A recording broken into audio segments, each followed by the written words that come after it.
బైబిలులో రాయబడినవన్నీ దేవుడు ఆమోదించాడని కాదు, దేవుడు దాపరికం లేకుండా చరిత్ర ఉన్నది ఉన్నట్లు రాయించాడు. పాపం ఏ రూపంలో ఉన్నా దేవుడు దానిని తప్పక శిక్షిస్తాడు.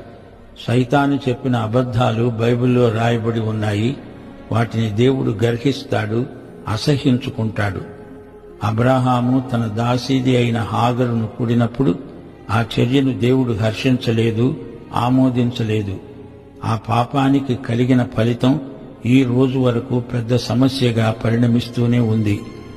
అబ్రహాముకు హాగరు ద్వారా కలిగిన కొడుకు ఇష్మాయేలు. అతడు అరబ్బీ జాతికి శిరస్సు. దాన్ని బట్టి యూదులు, అరబ్బులు ఎడముఖం పడముఖంగా ఉన్నారు. ఎల్కానాకు 2 భార్యలు. ఆ కుటుంబంలో ఈ సందర్భాన్ని బట్టి శాంతి లేదు. బహుభార్యాత్వాన్ని దేవుడు ఎన్నడూ ఆశీర్వదించి